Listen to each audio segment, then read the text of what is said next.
guys, I'm Georgia from Port Macquarie and I'm here with Lou. Hi guys. And we're just going to chat and talk about Ignite so far. How was day one? I'm going to start with day one. Day one was awesome. The bus trip up with all my friends. It's and just pretty cool. Jamming out on the bus. Oh, it's been awesome. The rally got me real hyped. Mm-hmm. Oh, I love rallies. That was the best. First day was so good. It's pretty sick, hey? How'd you find yesterday? Yesterday was awesome. We had pretty good workshops, honestly. I know they were like pre-selected, but they weren't too bad. Yeah. Yeah, everyone was super nice. I met a bunch of new people and I saw some familiar faces. Yeah, oh good. Oh, we had adoration last night. Let's talk about adoration for a second. How'd you find it? I always cry during adoration. You sis. see Lou and you're just like, right, she's about to cry. So I was crying for about half an hour and poor John had to deal with that and some of my friends, but we got through it. It was great. It was, it's so amazing just being in the presence of Jesus. Yeah.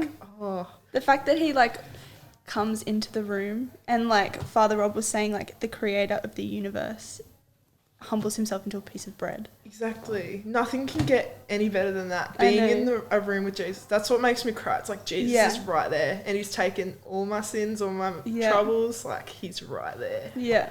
It's amazing. Yeah. So, speaking of adoration, was that your first time? No. I've been to 3 Ignite conferences. Oh wow, you've been to a lot of events. And I went to Shine this year, so I know all about adoration. You're a professional. I'm a professional. Yes. So clearly you love mountaintop experiences. Yes. How do you deal with the time in between those mountaintop experiences, coming down back home from the mountain? It's always, Ignite Blues always hits me real hard. That is a thing. Nobody talks about it, guys. But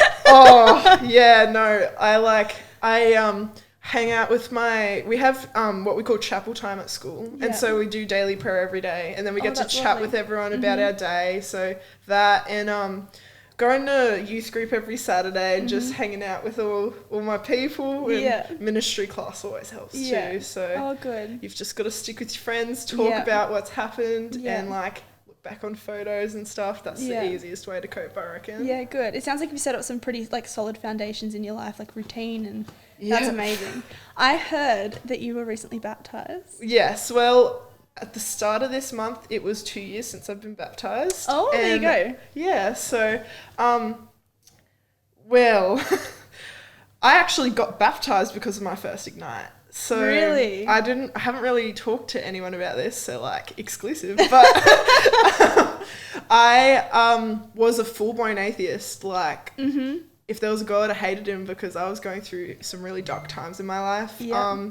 I didn't believe in anything at all, and I was like, I'm too cool for this, even though I grew up going to Catholic schools. All my family are atheists, so except mum's a bit Christian, but she never talked about it. So I went to my first Ignite and I was at prayer teams, and I had this experience where they were praying for me, and I just said, look, I really need help right now. And so I was like, I've got to get into this. I know, why am I here? I don't know, but let's just go with it. Yeah. So I went to prayer teams and I had an overwhelming experience, and I just heard Jesus talking to me, and he's like, Lou. And I opened my eyes and I was like, what?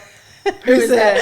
And the prayer team members had gone, so nobody was talking to me, and I was like, okay, close your eyes, Lou. So I closed my eyes, and it's like, Lou, I know you don't believe in me, but it's me, and I love you so much, and whatever is going on right now, you're going to get through it. And I just was a mess. I was crying my eyes out. Oh my goodness. And I left Ignite, and I just I didn't talk to anyone about it, and I just pretended to go back to normal life. And then the next year at school, they were talking about sacraments, and I was like, oh, whatever. And then they talked about it again, specifically about baptism, and I was like, Lou, I know you're an atheist, but this is something you got to do. Yeah. So I just went into it, and I haven't looked back since. That's so amazing. And it's funny because I've recently been baptized as well. I heard about that. And I was an atheist too. Yeah. Dead set atheist, didn't want to know him, didn't believe in him. And so our stories are pretty similar. Like just going to Ignite, my first Ignite in 2015, it was the same. It was just a moment of like, he is real, this is truth. I think that like our stories are so special, like our testimonies, because we're not like everyone else and we can set an example for others. Like everyone's got a testimony, but the fact that we came into our faith so much later, it doesn't make us worth any less. It just confirms that we truly love God and we're here for him and we're going along for this ride. So. That is such a beautiful way to put it. Yeah. Oh my goodness. Well, thank you for sitting down with me. It's been a pleasure. It's been a pleasure talking and to you. And I'll see you at tonight's Holy Spirit night.